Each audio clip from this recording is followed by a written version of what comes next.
Hello, everyone, and welcome to the webcast. My name is Christine Dorsey Davis. I'm the Executive Director of the Ohio chapter of the American Planning Association, and I am your webcast moderator. Today is Friday, October 29th, and we will hear Planning for Economic Justice. For technical help during today's webcast, you can type your questions in the questions box located in your GoToWebinar tool panel. For your content questions related to today's presentation, again, just type those in the questions box and we will answer those at the end during the designated Q&A portion with you. So like I said, type them in. We don't do hand raising. Just for ease of things, we'll keep everybody muted. So just type those questions in. Coming up next on your screen is a list of our sponsoring APA chapters and divisions for 2021. Thanks to all those participating sponsors for making these webcasts possible and free to members. Today's session is sponsored by the Economic Development Division of APA, so thanks to you all for joining us this year and for putting together this great panel. Coming up next on your screen is a list of our upcoming webcasts. We are booked through the rest of the year for all of the Fridays that are available. We're also now booking some Wednesdays and Thursdays. This is a screenshot of our website just so that you can see what sessions are available for you to register for right now. I'm gathering up information for several more sessions, so be sure to check back. You can register for these and all of our upcoming sessions at ohioplanning.org/planningwebcast. Today's session has been approved for 1.5 CM credits for live viewing. Head over to planning.org, log into your My APA account, and from there you can either search by today's title or event number, both of which can be found on our webcast website. So be sure to log those credits. And if you're on social media, be sure to like us on Facebook. That's where I post any important or timely kind of information, date or time changes. I'll also post when you can register for new sessions that I've just put up on our website. And I also like to send out reminders about our weekly webcast, what's coming up at the end of the week. Lastly, we record all of our sessions and we post them onto our YouTube channel. So be sure to click the red button and subscribe to us so that you get notified when I post a new recording. We have well over 350 recordings posted up onto our channel now for you to take a look at. Just a quick note about the format for today's session. In the event that you're used to our weekly format, today is just a panel. So do not fret if you don't see a slideshow presentation going on and you just see faces. Today is just the panel. Like I said, remember, when you come up with questions, type them in that questions box and we'll get to those at the end. So with that, I'm going to turn my webcam off and my screen, and I'm going to kick it over to David Noble, who is going to get us started and act as moderator for today's panelists. So David, take it away. Well, thank you, and good afternoon, everyone. Really excited about this opportunity to discuss planning for economic justice as we've been experiencing certain things in our communities, both locally, regionally, and nationally. This seems to be a topic worthy of discussion.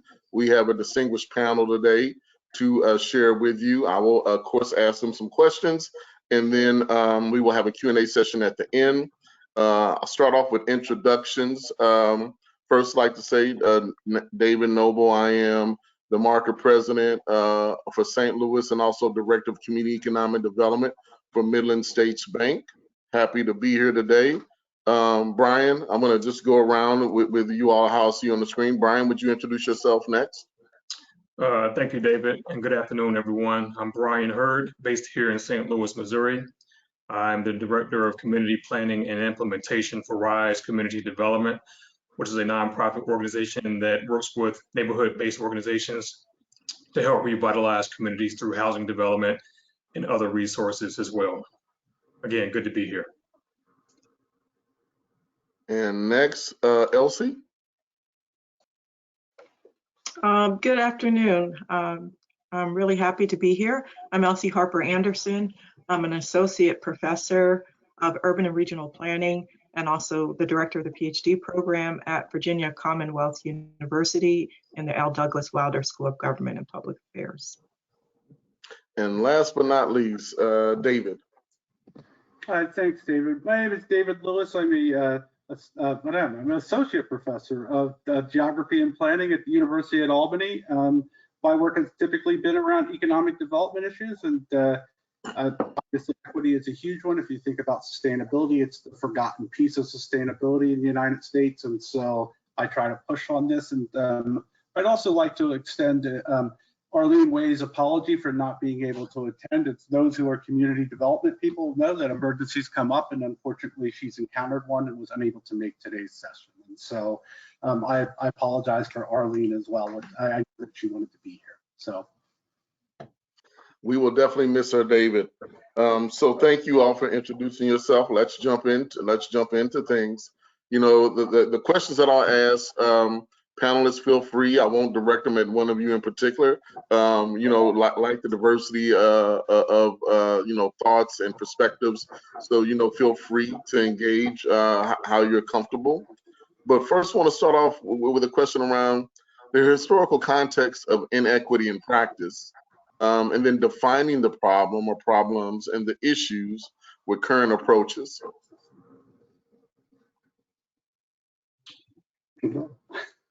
That's a big piece, David.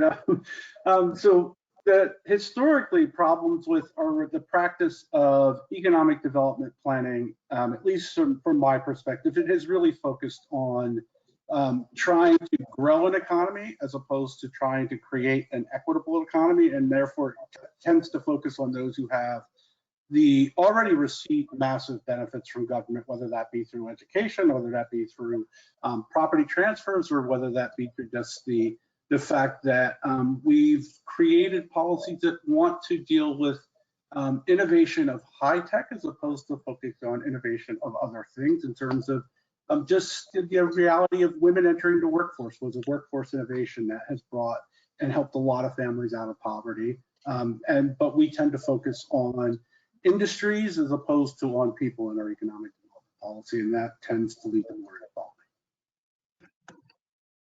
So I'll just jump in and add that historically our issue has been a preoccupation with numbers in economic development practice. We want more jobs, we want more tax dollars, but as David alluded to, we don't pay enough attention to how those get distributed and who gets benefits. Economic development currently is stuck in time, and we're still kind of smokestack chasing without the smokestack, just chasing the big firms and the big opportunities, but there are many disconnects. One of the disconnects is that economic development often operates in a vacuum, being disconnected from other important aspects of city government and departments, particularly workforce development. And I'll talk more about that later. And one of my biggest pet peeves with how we do economic development over time, since I've been involved with this field, is our obsession with shiny things. Shiny titles and shiny concepts. So at one point, we all wanted to have, you know, the creative class in our cities, and then we all wanted to be green cities, and then we all wanted to be something else. Now we all want to have ecosystems, but what does that all mean? Having substance behind those shiny concepts and titles that are on your website is another issue, and oftentimes there's little substance behind it, and there's little attention to equity and distribution. So I'll just leave it there for now. Brian, is there anything you'd like to add? I will. And so, you know, before we can think about where we are and even where we're going, I think it's important to understand the history. And since we're here with the American Planning Association, I think we all need to understand that planners and policymakers have had a role in a lot of the problems that we face today. And so if you think about zoning, for example, back in the late 1800s, Washington, D.C. was the first city to introduce zoning through the height of buildings, regulating the height of buildings. But then in 1908, the city of Los Angeles introduced zoning as it related to separating residential from industrial uses. And then we get to the other part of 1910 or so, looking at the city of Baltimore, how it used zoning as a regulatory issue discriminately along racial lines, not allowing people of color, particularly blacks, to move into certain neighborhoods, keeping them out. That has had an adverse impact on the African-American race for centuries now. And that has culminated to many issues around, the social and physical determinants of health, where you come from now, not having the resources, not having the school system, not having those supportive services that are important for people to be able to thrive and live successfully. So when we come to today's era and looking forward, it's always important that when we think about economic development, what does that mean, and mean for who? I think the comment was made about shining, ribbon cutting ceremonies, the shining beacon on the hill type of development. But the question is, how do we disaggregate that data along racial lines? Because, when you look at the unemployment rates, it may be one for overall community, but when you disaggregate it along race, there may be people of color who are adversely impacted or don't have the same access and opportunity to those jobs. So we have to make sure that we're very mindful of how it gets, not from the macro level, but even down to the neighborhood and local community level as well. Very interesting. Elsie, you used the term shiny object. And in my field, I've coined the phrase the shiny object syndrome. Folks chasing that shiny thing that gets dull and then figuring out it really wasn't what you expected it to be. And it's nice to kind of set a framework around, where we've been, how do we get there, to understand how do we move forward. So, with that, another question that we came up with was, what are some of the challenges with the actual definition or definitions of policy and practice of economic development? I think you might go to different cities, maybe even different educational institutions, developers and whatnot, and they might all have a slightly different definition of economic development. So what do you all see as some of the challenges with defining policy and practice of economic development? Well, I'll touch on it. I mean, I kind of alluded to it already, but it means a different thing for different people. And so we often think about the high paying jobs, which is very important, and those kind of things. But we also need to look at it in terms of how that investment to attract private investment and support the growth of businesses, even current businesses. So we always think about how can we bring in the new businesses to our community. But we also need to look at how do we expand existing businesses, and how do we support that infrastructure to make sure that people of all colors are benefiting from the same resources, that they have access to the same resources. We love to give tax breaks and tax increment financing and other incentives to the large developers, but the question is, what do we get out of it? And then how is it equitable, and how does it reach to the average person who may not be knowledgeable about some of how these tools are used? So even from an educational standpoint, I think all those are important. But again, I think when we think about attracting private investment, supporting businesses for growth, we really have to look at who may not be included. So the inclusivity of economic development is important, and something we need to address. Would anybody else like to share? I have a number of things I'd like to build off of what Brian said. We do need to make a distinction between growth versus development. I think that was part of what we were headed here, that counting the number of jobs doesn't seem to make sense if those jobs aren't paying living wages. And so organizations like Amazon or Walmart that get huge tax breaks, they become what in economics we would say are free riders. They're not paying for the public goods that support their businesses, whether that be the policing, the roads, the water, the sewer, the court systems to protect their intellectual property, to protect their contracts. And so then who ends up paying for that are the people who don't have access to using those resources. And so an example, one of the things that bring it to real life is Amazon wanted, New York State was going to give Amazon somewhere in the neighborhood of $3 billion to move into a moderately income neighborhood in Queens. And Fortunately, the community stood up and resisted that, and Amazon did not get the $3 billion, but they moved into existing units, existing office space in Manhattan. And so these economic development incentives that we give these huge corporations that aren't paying taxes often are not necessary. They're coming there because the reality is that there's a market for them. There are other resources in terms of the public goods that enable them to exist. And so if we're not going to tax them to create some kind of balance in who provides public goods and who benefits from them, we're never going to get equitable. And so I do think we need to look at our tax structures, because since the 1970s, we have shifted from a progressive, income-based and corporate-based tax system to a much more regressive system that obviously impacts, regressive taxes impact lower and moderate income people much more than it does those who are receiving the benefits where we spend their benefits.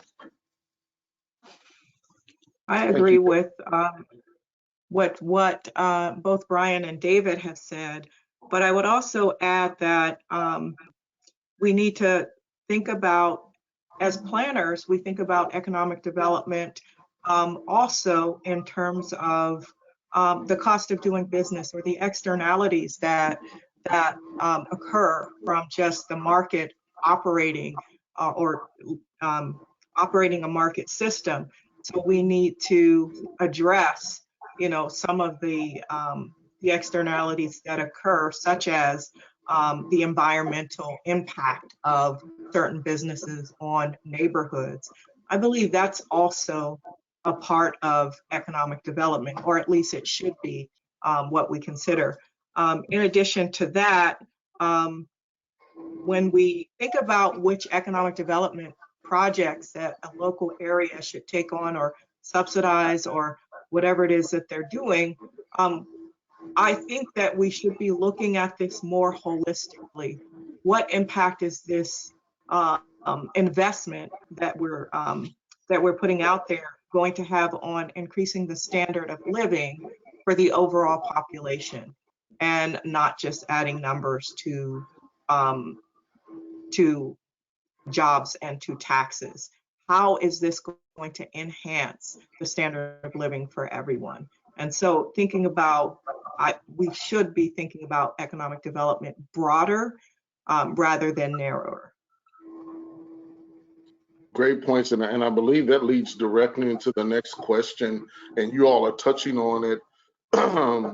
What is your definition of equity? That's another, we have these buzzwords that are popular right now. It's like, yeah, what does that mean? Sounds good, but what does it mean? And how do you effectuate outcomes based off of it? So how would each of you define equity as it relates to economic development? I'll take a shot at that. I think that economic development that creates opportunities which move the capacity for everyone, that create opportunities that enhance the capacity for everyone to have an acceptable standard of living. And it also means creating jobs that are accessible and bring low-paid workers up to a wage that is livable. Also, often in economic development, we are creating spaces. It also means creating spaces that are accessible and welcoming to everyone. And finally, creating tax dollars that are distributed with the intent of creating economic stability and building community wealth, as opposed to just building wealth for the corporate personalities that are involved. So it involves a lot of things. Equity within economic development really is about moving everyone toward being able to access those opportunities and distribution. Yeah, I'll add, and I'm sure David will jump in here, of course. It's when outcomes are no longer determined by race, gender, etc. It's that simple.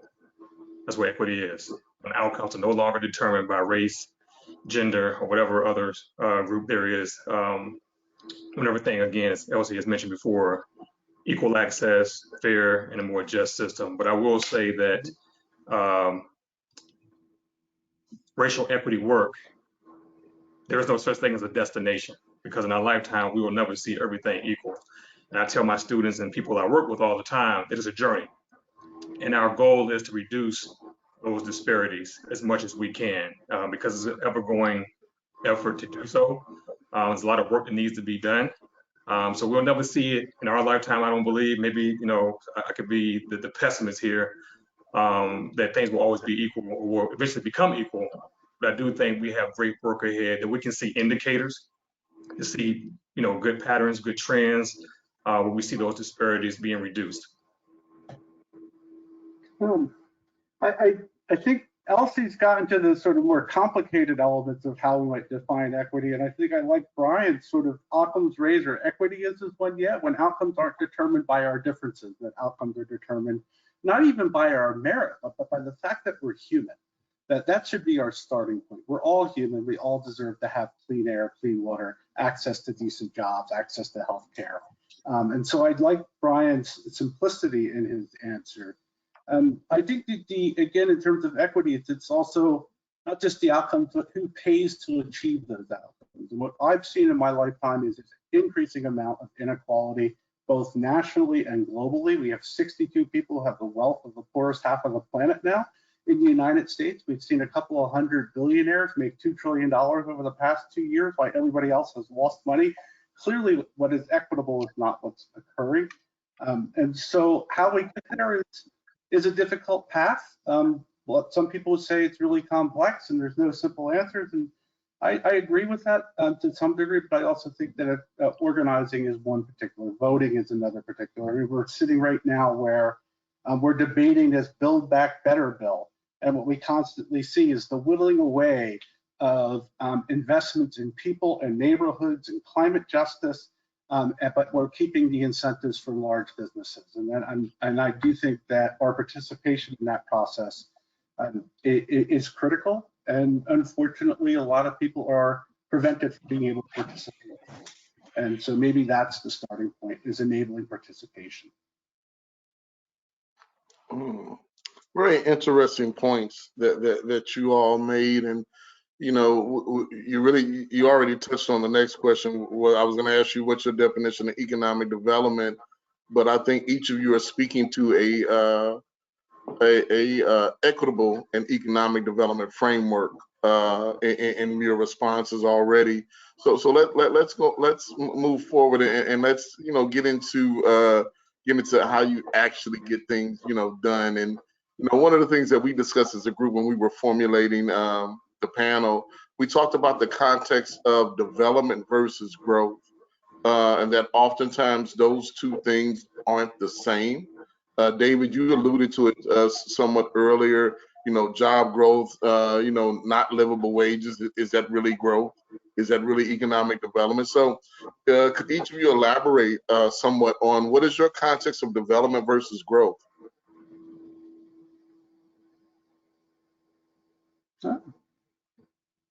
Elsie, we're not hearing you.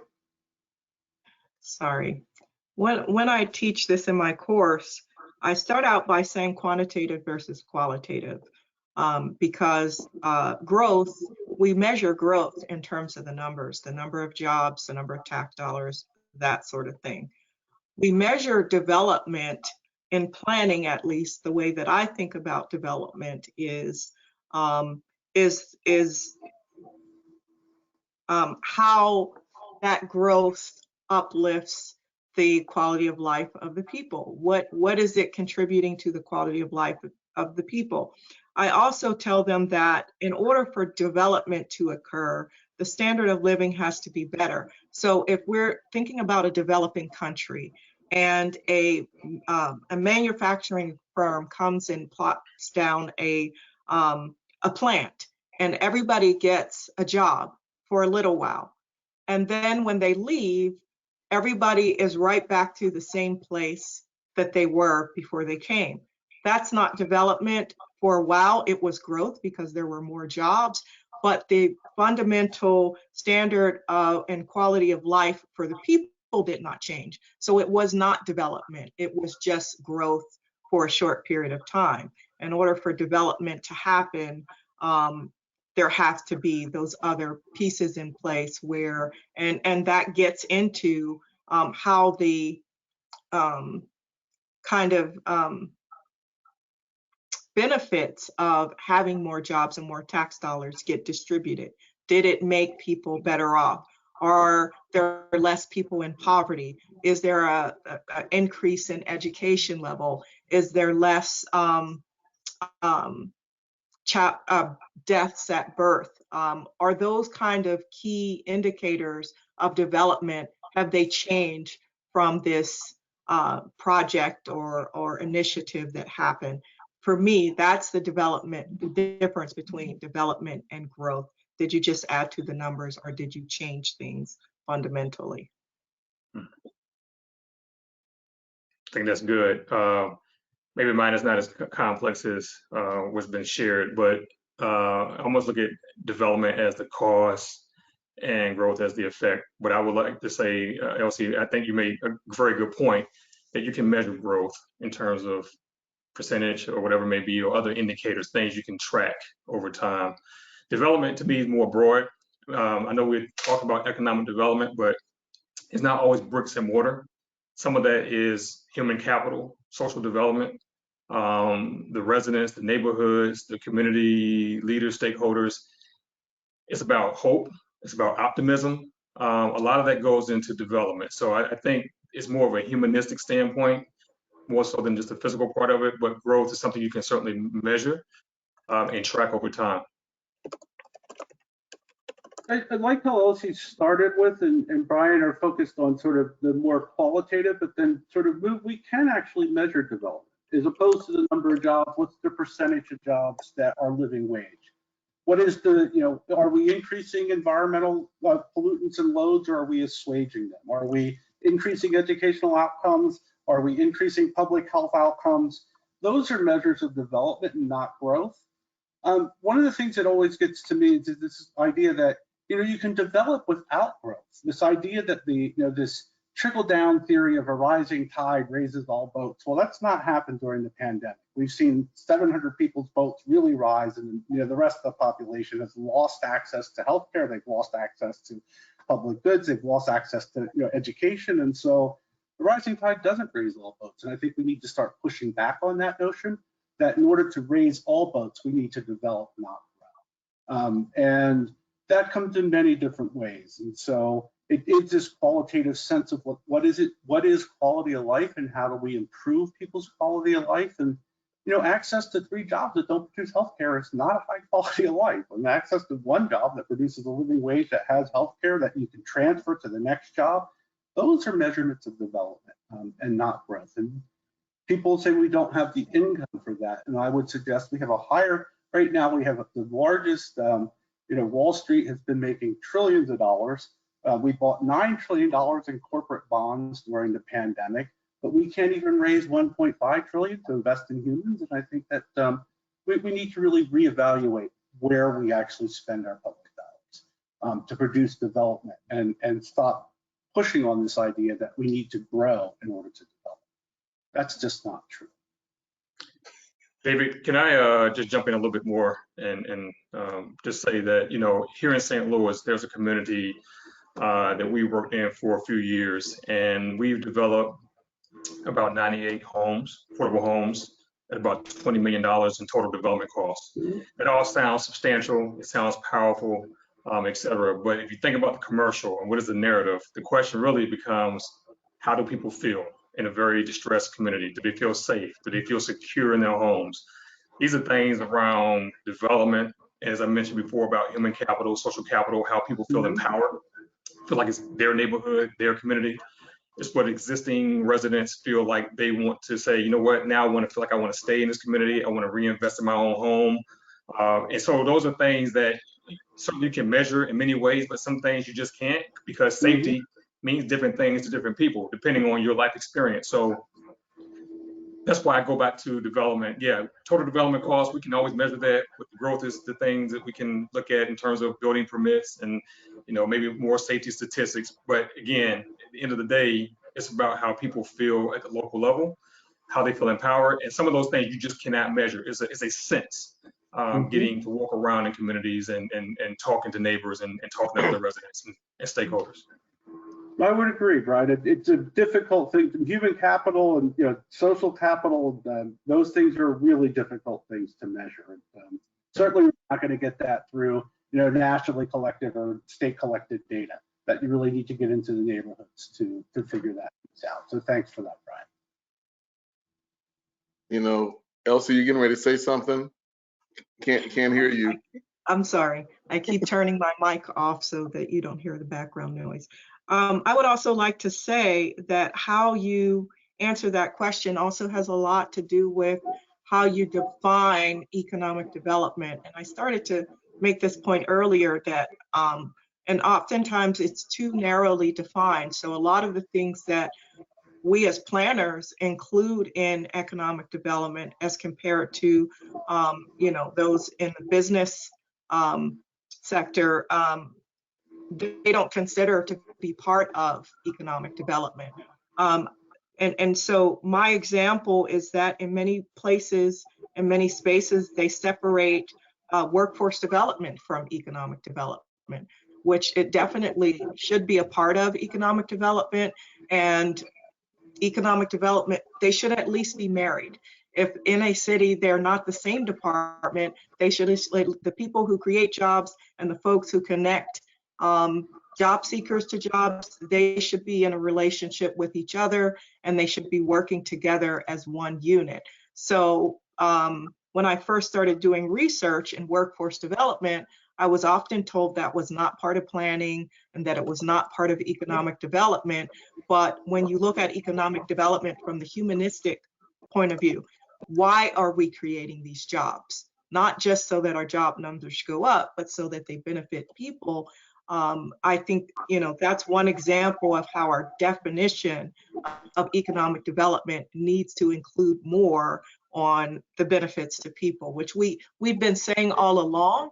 But if you look at definitions of economic development, you don't find that in the literature particularly. And it's important, Elsie, also that cities, especially if you're doing comprehensive planning for a city, and you're looking at a 20-year vision. If you're looking at the vision, there should be a defined term for economic development specifically for that community so that people have an understanding. And so, as part of the engagement process, getting input from businesses, residents, there should be a shared understanding of the term and the different components like workforce development, education, et cetera, in my opinion. I would agree. I think that going to a neoclassical, we live in a neoclassical world. As much as I don't like that reality, it is the world that we plan in. And so I like to sort of think about, development is the opportunity to increase the and maximize the positive externalities of development by eliminating or at least assuaging the negative externalities of development. And so, and how does that work? I mean, like where we place a new structure can have positive benefits, it can have negative benefits. Do we build in the wetland or we put it in the existing brownfield, right? Like what we produce, does it produce negative externalities and how can we assuage them? That's really part of development. I think this is what Elsie is getting at, like this idea that it's beyond just measuring numbers, it's getting back, are we producing jobs, are we producing buildings, is GDP going up? Those things are distractions in my opinion, because it doesn't really get to how does those things actually impact people on the ground, impact the communities in which we're making these investments, and does it produce outcomes that enable people to pursue, and I guess in the language of our Constitution, pursue happiness. And I think too many communities have been cut off from that opportunity based on our focus on growth as opposed to development. So I want to push back on something that David Lewis said a little while ago, in that we don't need growth for development. I do feel like we can have growth without development, but I don't know that we can have development without growth. Development takes money and it takes resources, and those resources have to come from somewhere. So I'm always kind of caught between those two realities. But we can't create all of these opportunities without some dollars to do so. So I think there has to be an intentional balancing and an intentional eye toward equity when we create that growth. But I think we do need growth, because we need those dollars to make to create opportunities to make equity happen. So I just wanted to, I mean, it's something that I struggle with all the time, but it's reality. Without money. I mean, we do need money. The question is, do we need more money? And you know, we lose. But I mean, the latest statistics suggest that just the Internal Revenue Service knows that we're not collecting somewhere in the neighborhood of $700 billion in taxes every year. We could collect that money. Where does that money come? Well, it's coming from the richest people who are avoiding taxes. And so, do we need? If we just enforce tax law better, we would have more income. Right? If we, that's growth. That's growth. If we're putting more money in the taxes, that's growth in tax revenue. We could define that as growth. I can accept that, Elsie. It is existing money that we're just not collecting, and so I don't know. I mean, I don't want to debate you about what is growth and what isn't. I want to be an ally in you in terms of helping you achieve equity, and so I'll accept your definition, but if we want to be sustainable, we have to recognize that the Earth has a carrying capacity, and we've already exceeded that. We can't just grow our way out of the problems of sustainability and climate change. And so I think that's an excellent point. That's part of where I'm going with this. Yeah, your point was well taken, David. I wasn't trying to debate with you, and the point about the Earth has a capacity. Yeah, that's a point that, you know, that really complicates this even further. Yeah, and we know who suffers the most from the failures on that front, and so right. You know, this is I'm loving this, because even the diversity of thought that you all have, that you see some of the things in a similar fashion, but you also have your own perspectives. And even though it's a slight variance, it's a variance. And I'm thinking about playing golf. Excuse me, let me digress for a moment. It's a game of an eighth of inches. You miss hit the ball by an eighth of an inch at the beginning of the shot. It equates out to 50 yards, 100 yards at the end of the shot. So, you know, that where you start and where you end up, the destination based off those slight variances makes a difference. And the fact that it's not one shoe that fits all, that you literally have to observe, assess, and then tailor solutions for the different actors and audiences, which kind of leads into the next set of questions. You know, the context of development versus growth. Now, let's also think about the actors and the target audience, intended and unintended. So I'll start with those two, and I want to lead with, so me as a banker, I see myself as an actor in the ecosystem, the community economic development ecosystem, and that the institution is nothing but a tool to be leveraged. It is not the end all to be all, but it is a tool as an actor in the ecosystem, and banks should play a role in that.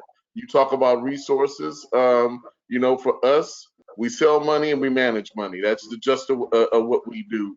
But how we do that has a major effect and impact on different demographics, different segments of society. So let's flesh out a little bit more, because the actors play a huge role. And sometimes the subject matter expert is speaking to somebody that they need something from, but doesn't really understand what they're trying to accomplish.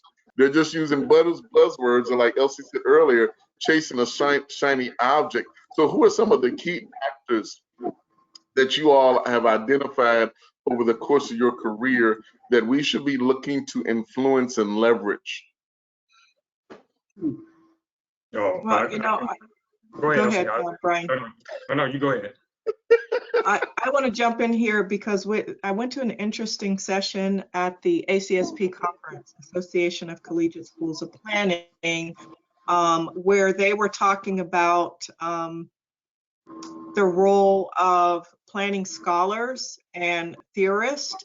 And they were talking about there's a huge disconnect between a lot of innovative work that is happening in the academy and theories that evolve from that work, but it's totally disconnected from what's happening in practice. So a lot of that work is around equity and around how to create more equitable cities and those sorts of things. And practitioners have no connection to that work. And so I'll use myself as an example. When I was working in city government a number of years ago in Indianapolis, and I was frustrated with the work that we were doing because it didn't seem to be having an impact. And every year we would put the same plan in for our CDBG dollars, and we were going to change the city and change the impoverished areas, and nothing happened. So my conclusion was that I needed to think about this at a higher level, and the theories that we were using to create our plans were flawed. But what I didn't know is that going back to the academy and thinking about this at a higher level, that very little of that thinking would reach the practitioners on the ground. So one actor that I just want to put in play is, all of this research is being funded with scholars, and there's a disconnect to practice.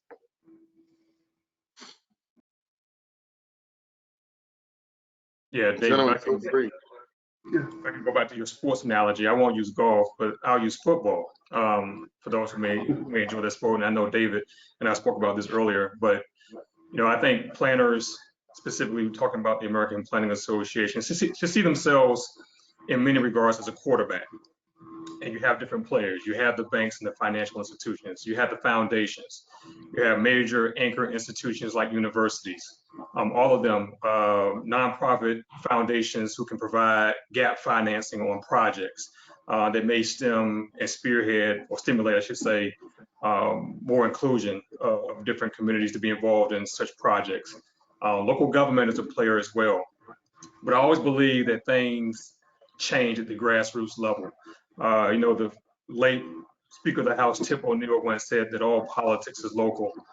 I like to say that all change in a neighborhood or in a community or a city is dictated by neighborhoods, strong, vibrant neighborhoods. You have to have people who are on the ground in these communities that have a unified voice, a shared agenda, and it's really based on trying to have collective impact when you have different players at the table, because the banks can't make decisions. You all, as you mentioned before, you buy, you sell money, but that's only one piece of the equation. But to have this total build out, it takes a network champion, a quarterback, a catalyst to bring all those different players together to get them, believing in a shared agenda and a common vision for the community at large. So I just kind of wanted to inject that piece of it.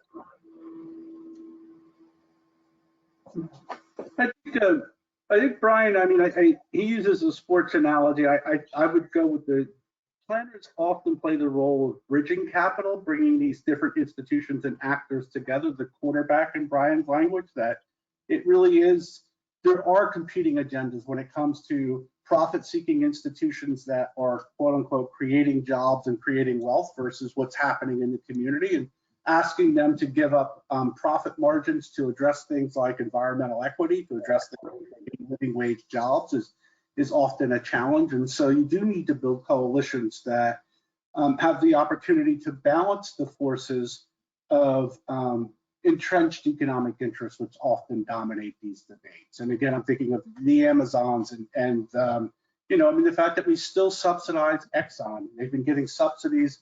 Oil companies have been getting subsidies since 1905, but we can't seem to cut them off from those subsidies and transition those to producing renewable energy.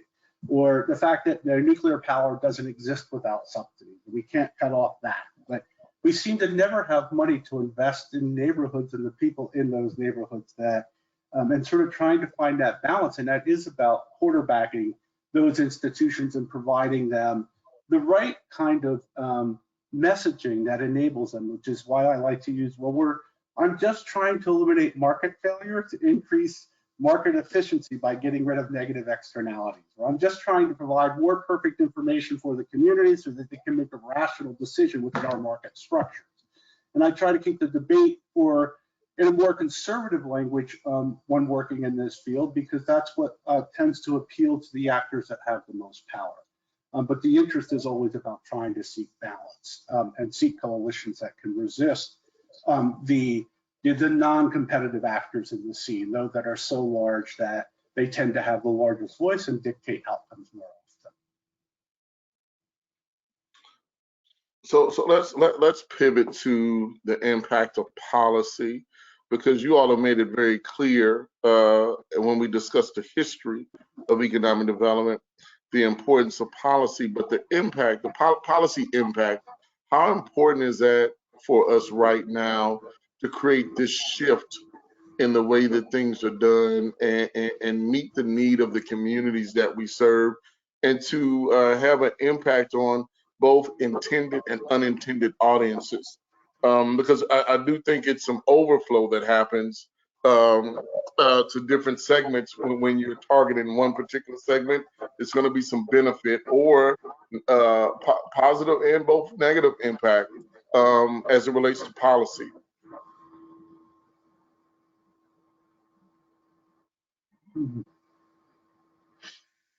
Yeah, I think, well, we're talking about economic justice. So I think, David, to your point or your question,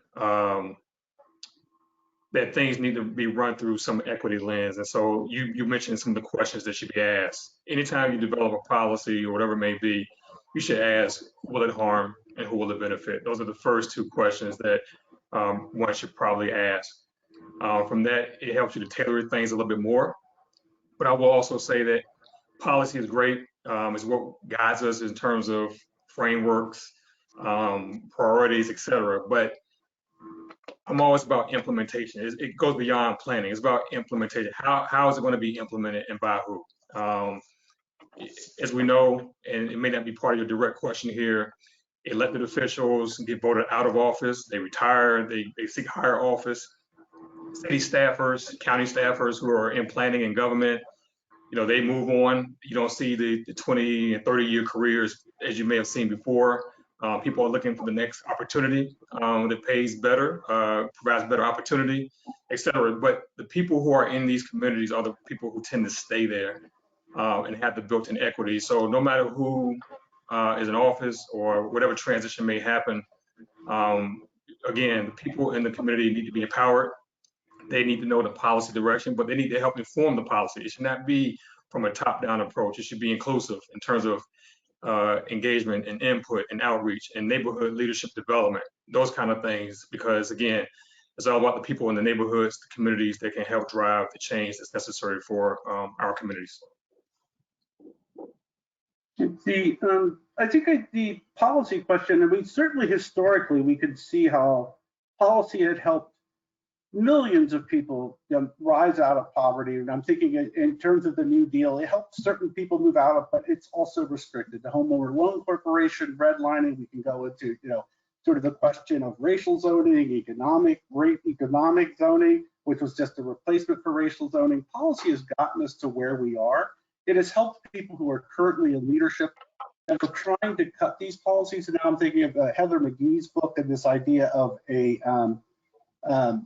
this idea that we stopped investing in people and public goods as soon as it was certain communities decided that that was going to benefit people of color. We started to restrict policy as a tool of helping people, and we went into austerity. And so from the 70s, this is the thing that I really don't like about sort of the whole Reagan and the new right of this idea that government is the problem, and therefore we shouldn't have the government involved in the market.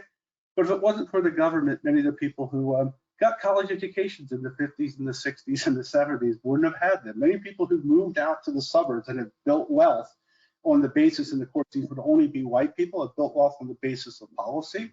The communities we have are created from policy, and our solutions are in policy.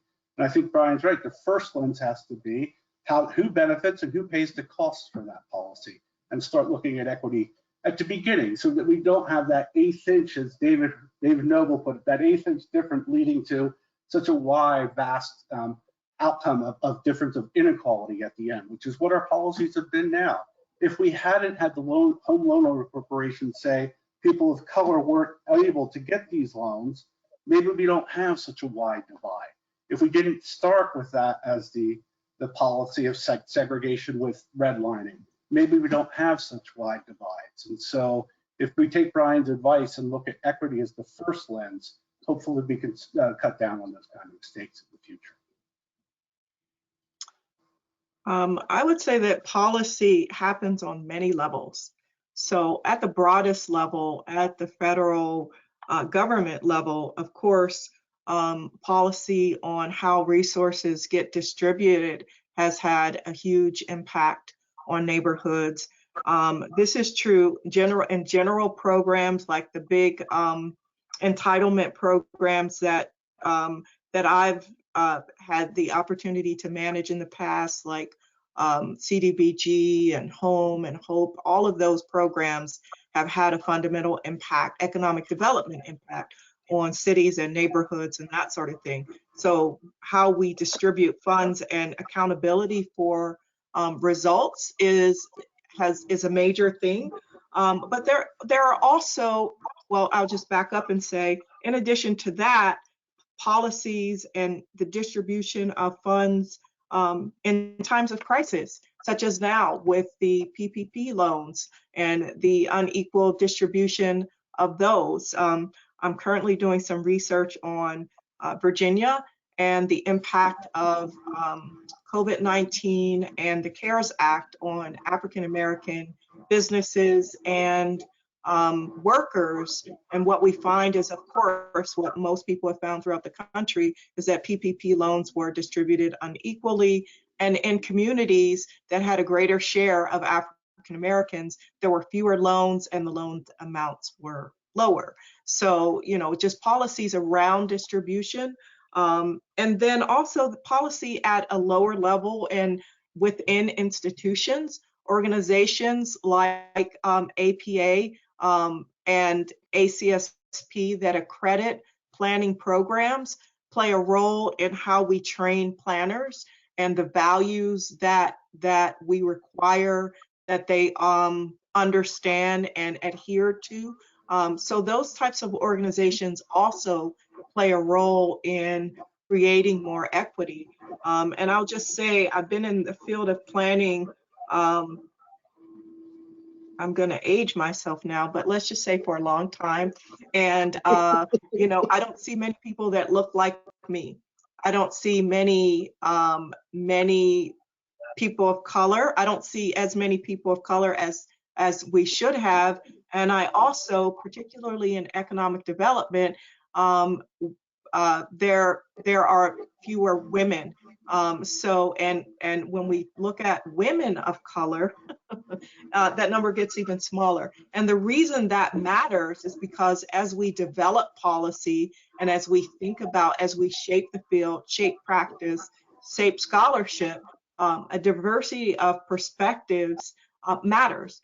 And having people in the field who have lived in the communities that they are planning for and the economies that they're trying to develop matters, because their life experience brings a different set of values, a different set of experiences to bear on how some of these policies are going to hit the ground.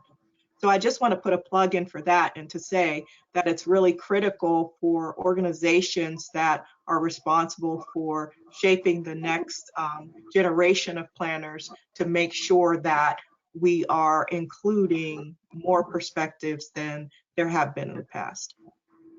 That's a great point, Elsie. I love that. If you're not in the room and not at the table, you're excluded from having any kind of voice, any kind of impact on the outcome. And sometimes you have to be invited to both. Great points, everyone.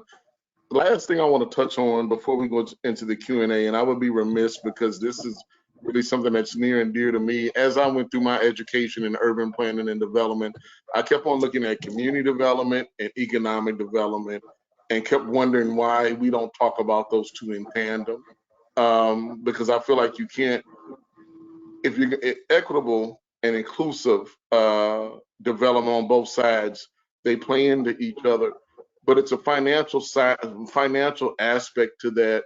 And I always saw these economic development entities focus on these big projects, big dollars, a lot of jobs. But when you start drilling down, let's say you build a stadium. A stadium is really economic development, and you're building it in a distressed neighborhood because the land is so cheap, but you're not trying to develop the neighborhood around the stadium. So let's talk about, before we go into the Q&A, how do you all see the financial impact, both from a community side and then also an economic side, those two playing together and the importance of that as we talk about planning for economic justice?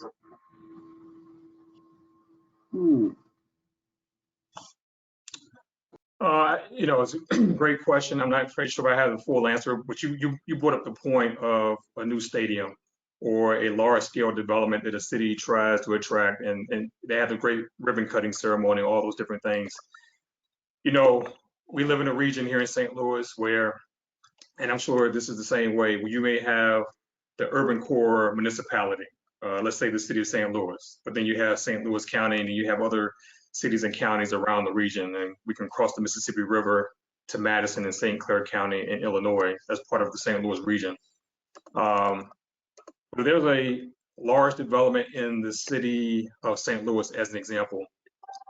Often the jobs are for people who, on the construction side, come from outside of the city. You find a lot of people who travel into the city for their jobs, but then they leave to go home back into the urban community, the rural and suburban communities as well. So, and then the people who live there, they can see the building from their window at home, but they can't go get the job there. So from a community development standpoint, it tries to address those issues because it's more place-based at the level of neighborhoods and a little bit larger community, but it's thinking about a specific geographic area and working that area and hopefully building off of some of that new investment that's occurring from economic development, like a stadium or a major federal government facility, like here in the city of St. Louis, as an example. But how can the people be a part of it in terms of construction, but also benefit from the ancillary effects of new investment around the fringe and throughout the area?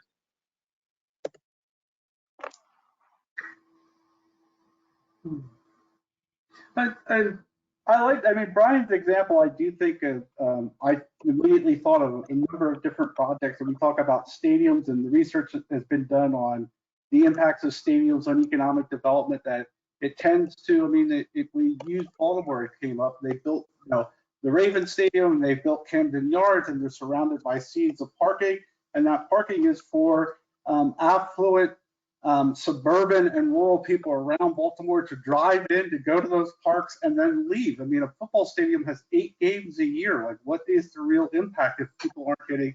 Do we create spaces for entrepreneurs in those communities to ensure that they have first rights to any kind of stalls, or are we going to let Starbucks move in? Are we going to let Urban Outfitters move in, or do we create spaces that we ensure that people in those neighborhoods have access to that new market for their goods and services? When we redeveloped in Jersey City after Brownfield's law went through in New Jersey, Jersey City gave away tax breaks for these huge developers to put things up on what we refer to as the Gold Coast that had views of the Manhattan skyline, and all the neighborhoods behind there got nothing because they got such big tax breaks. The city went bankrupt and they cut public services, which is, again, if we actually want to do development, then we need to charge the people who use our public goods the money that they cost so that we can invest in those neighborhoods. If we actually invest in, in improving our public goods, whether that be environmental quality or schools or public safety, having post offices, like we can invest in those, then we can get some more equity, but we're also producing development, not just growth. And so too often we're focused on what are the benefits for a very small group of individuals, mostly investors, because we think that if they don't make a big enough profit, they're not going to do anything. But the reality is often development's going because they're there without public dollars. Having run 2 businesses, income tax and my local property taxes were way less than 2% of my overall cost of running a business. They were not making the difference on where I would choose to locate. And if you're a firm like Amazon, if you think the property taxes of your neighborhood is weighing on their profits, I mean, it's inconceivable. A company that's making almost $1 trillion a year is worried about the extra $100,000 that they're paying in income taxes or property taxes to be someplace. If their profits are so large that does not really impact their decision making. That's something that we've created in this idea that we live in this world of scarcity, a neoclassical term that we don't have scarcity, we have a lack of distribution of goods. We have more than enough income in the United States. We let food go to waste. We have the resources to use this. What's scarce is our political will to change things. Wow, David, Brian, and Elsie, I think that was, is that fuel that I threw on the fire right there? It almost makes me feel like it's some smoke and mirrors games going on when it comes to the economic development and how the community is, how the wool is somewhat pulled over their eyes, and you see something as a shiny object, you think it's going to be good, but in essence, it's not really for your benefit. It's actually for your detriment.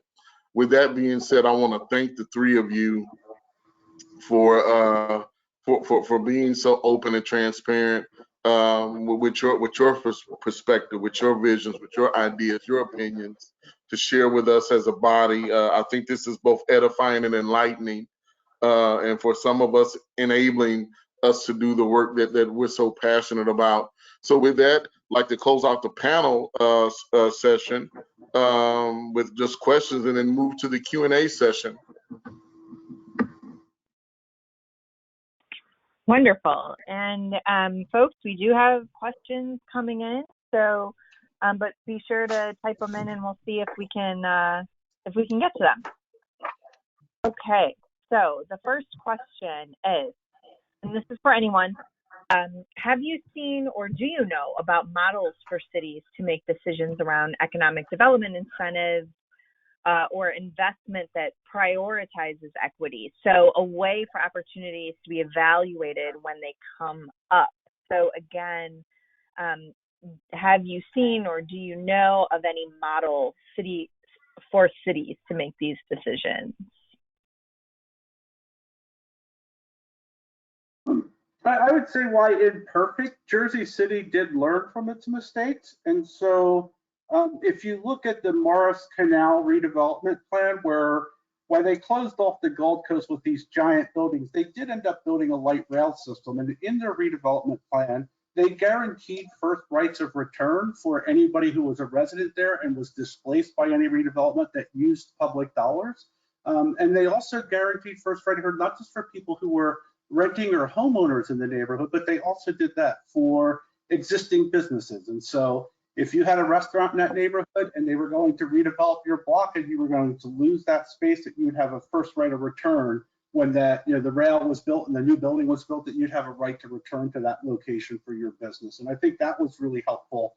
And you still see 10 years past, like the redevelopment, actually it's almost 20 years past that original redevelopment plan, that you're still seeing a balance of mixed income neighborhoods along that rail line, which traditionally would have been completely gentrified, given that it's 5 minutes into Manhattan from there now.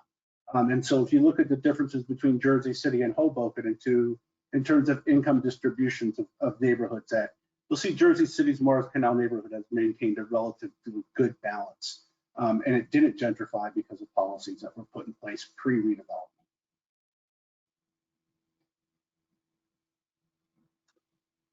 I don't know of any specific, trying to get to the question at hand. I do know in the city of St. Louis, a year and a half ago, well, actually last year, they completed a very extensive equitable economic development strategy and framework.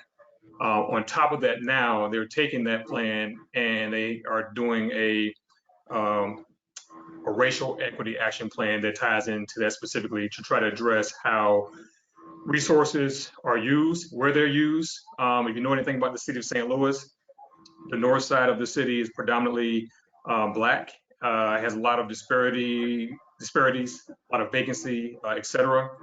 The mayor, Mayor Tashara Jones, who's the first Black Woman mayor of the city has, clearly indicated that that is a priority to try to address those issues. She's not, and I can't speak on her behalf, but I know that scrutiny of where those different credits and incentives are used is going to be very important from a place-based standpoint. I will just say very quickly that the city of Portland has done some phenomenal work around it. There was a Black community, historic community in Portland, Oregon, where there was some, Trader Joe and some other high-end businesses beginning to move into the area, and there was some displacement occurring. And so some of the incentive packages that include specifically outlining what percentage needs to go into affordable housing to preserve affordability for residents, but also go back and try to find residents who moved out and try to get them to come back into that neighborhood by providing financial incentives and opportunities as well. So that's a case study that may be something to look at in terms of how these incentives are used from a place-based and where they can be used to help address disparities around race.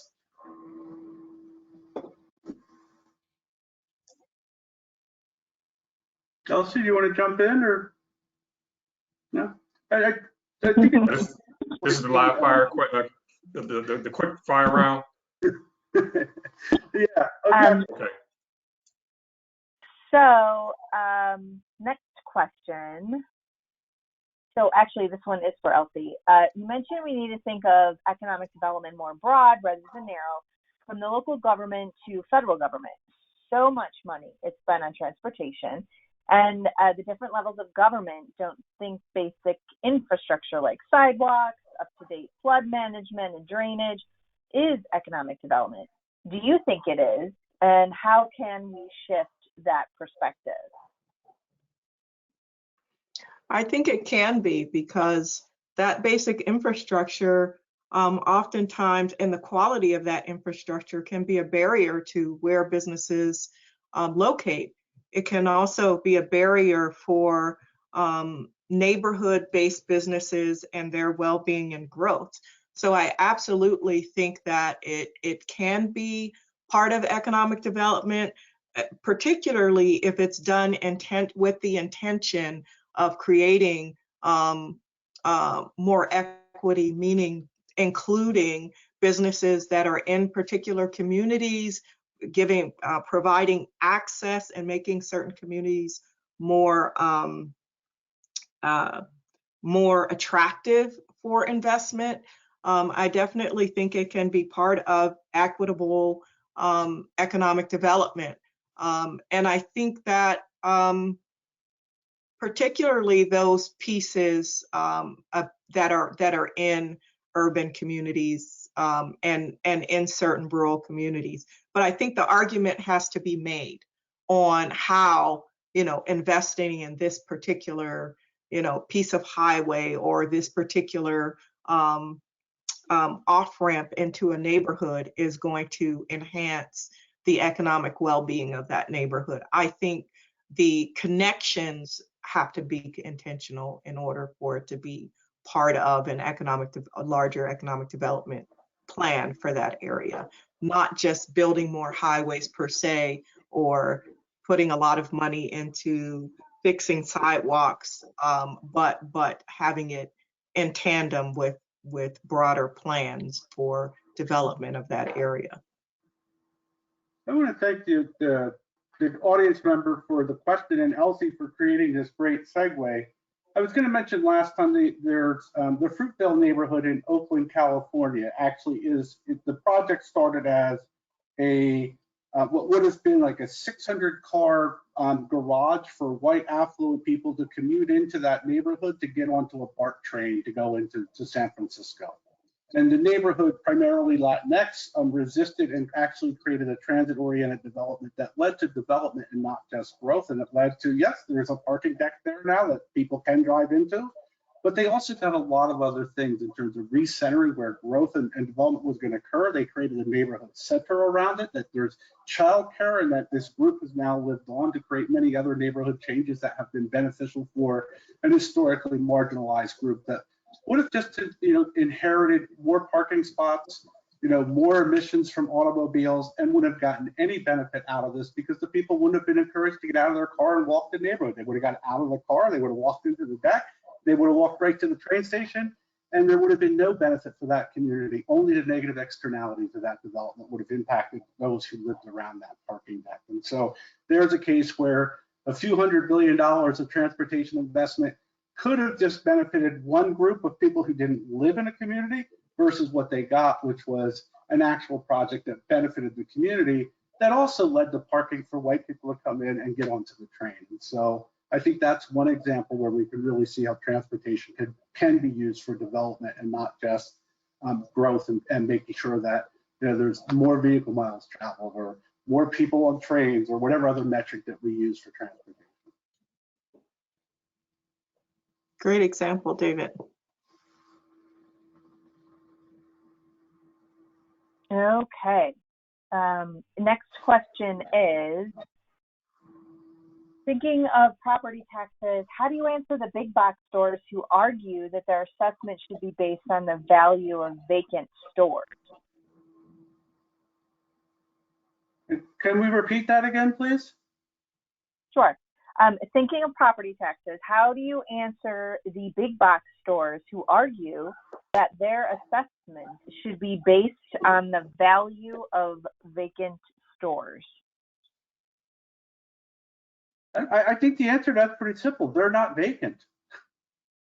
The value of property taxes is based on your property, not the property of other people. It's based on what your property is worth, right? And so why would I compare a fully functional store to a vacant storefront in terms of property value? That doesn't seem to make sense to me on the surface.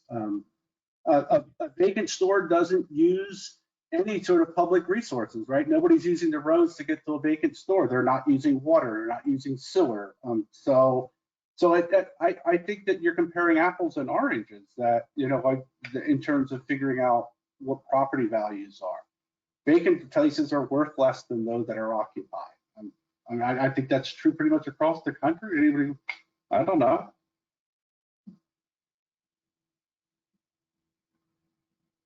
I'm not sure exactly about the timing of the question in terms of if they're saying that the big box desires to be assessed at the current rate versus the reassessed rate. So I'm not quite sure exactly what the timing is of what that argument is. But if somebody wants to send a question in writing, I'm more than happy to take a look at it myself. And I think we can probably look at it as well. Mm-hmm.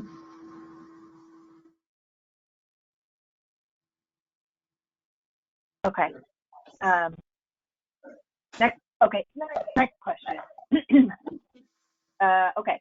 Talking about getting money and tax revenue to communities, should we as planners have a more active role in the political process? So this person who is typing the question says, I grew up in the Carl officer years.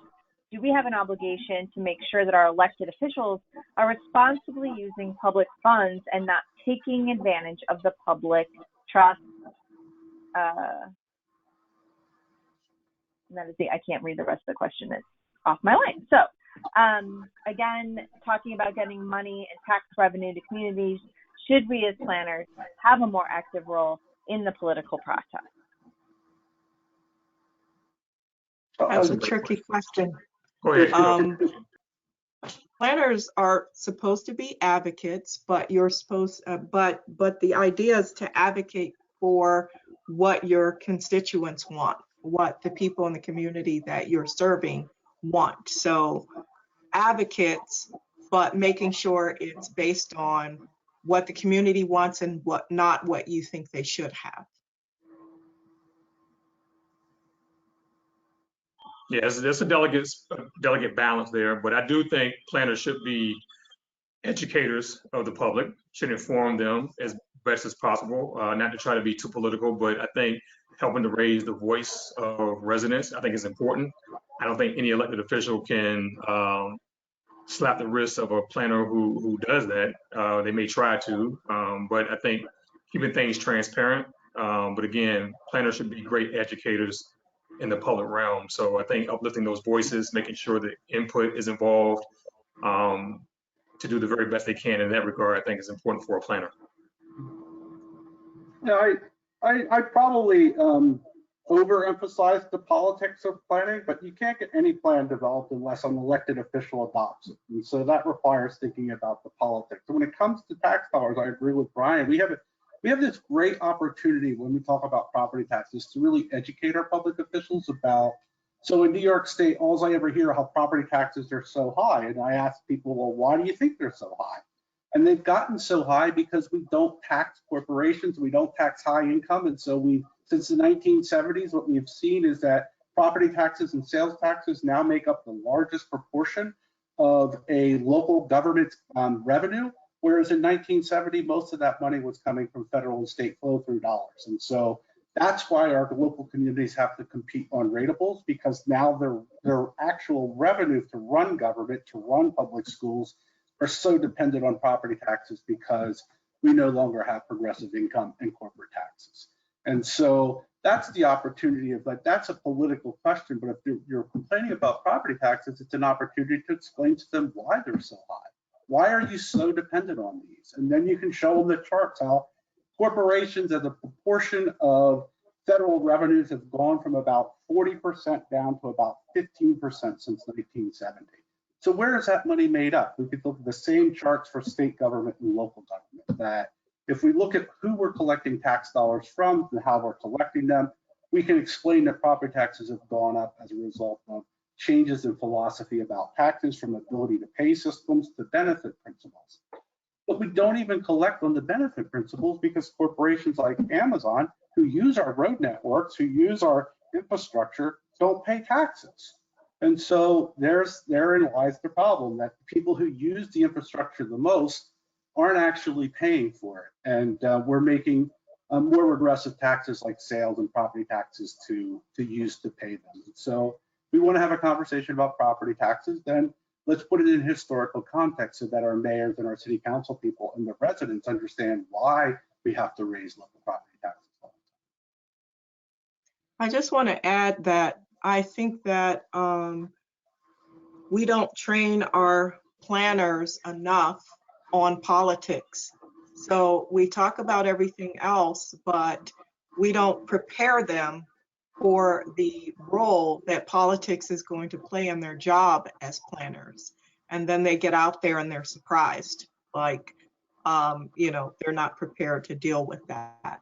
So, I think it's something that we need to talk about more when we train planners, and at least make them aware of the extent to which they are going to be very deeply engaged in political issues. It's something that I was shocked by when I got out into the real world and had to deal with a lot of planning issues, the politics around it.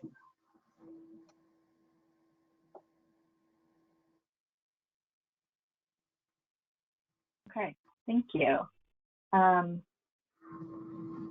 Next question. Oh, and going back to the question regarding assessment of a big box store being compared to stores that are currently vacant. The person asking the question was kind of circling around the concept of dark store theory. So I don't know if any of you know that. I personally had to Google it. And it's essentially just that it's a whole concept for big box stores to utilize sort of their push as a large store to attempt to get their valuation in line with that of a vacant store, and then say essentially, well, then we're just going to go find another place to open up our store if you're not going to settle with us. Anyway, that person just wrote in and said that they're talking about dark store theory. Next question is, for HUD-funded projects such as development of affordable housing or a public infrastructure or economic development project, there is a requirement that a certain percentage of the construction contracting be devoted to contracting with companies that are owned by low and moderate households that reside locally in close proximity to the development site, as well as a requirement of hiring a certain percentage of low and moderate income persons who reside in close proximity to the site. Again, this is for HUD-funded projects. This program is the Section 3 program. In your opinion, has this been an effective method to provide economic and job opportunities to residents that live in communities? Let me get to the rest of my screen here. Here we go. To residents that live in communities and neighborhoods where there are challenges with economic opportunities otherwise. Yeah, I can start this. I think it's well intended, Section 3 of the HUD regulations, but how it actually works and the results and outcomes, I think, can be debated pretty well in terms of not being effective as intended. I think a lot of that is because you put these programs in place, you put these policies in place, you put the capital in place, but there is very little business support or technical assistance for the entrepreneurs who are trying to get involved in these types of projects. The other part of it is that a lot of people don't know about Section 3 in terms of many residents. So you may have residents who are very skilled at some type of trade, but they may not just know about the Section 3 model. So I think information, education is very important, and that technical assistance is very valuable. Everybody may not know how to be an entrepreneur. So even just that basic understanding of what that means, understanding business practices around even accounting. I think those are things that need to be invested in, because it was mentioned earlier that we're not putting a lot of investment into education, workforce development, or even entrepreneurship, especially for low to moderate income residents.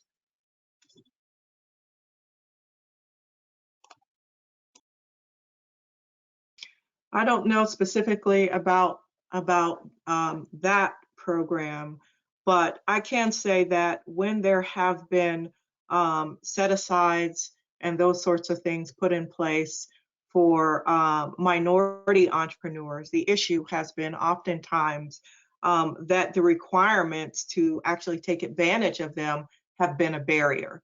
And I'm sure this goes hand in hand with what Brian said, with not enough resources, but oftentimes the basic requirements for, you know, how many employees you have to take on the contract, or how much insurance you have to have. There are requirements that are put in place that often are the bar is too high for a firm that is run by a low income person or a minority person who, you know, has trouble getting financing, you know, all of the other barriers that lots of research has shown us for, particularly for minority entrepreneurs. And so they put these programs in place and say, this is available to you if only you can meet all these standards, which most of them cannot meet. So, you know, that's another issue with making these programs go and having them actually have an impact in the community of intent. And one thing I can add to that may be of help for the questioner. I think there are certain contractors who are very good at that mentoring-mentee relationship, who understand Section 3 and are willing to provide those support services that others may not be willing to do. And I think it's important to reach out to those. Also, maybe incentivize those particular contractors who do a very good job in terms of that business development of minorities and those who are low to moderate income communities. So that would be one way in which I would say is an opportunity to try to nourish and nurture.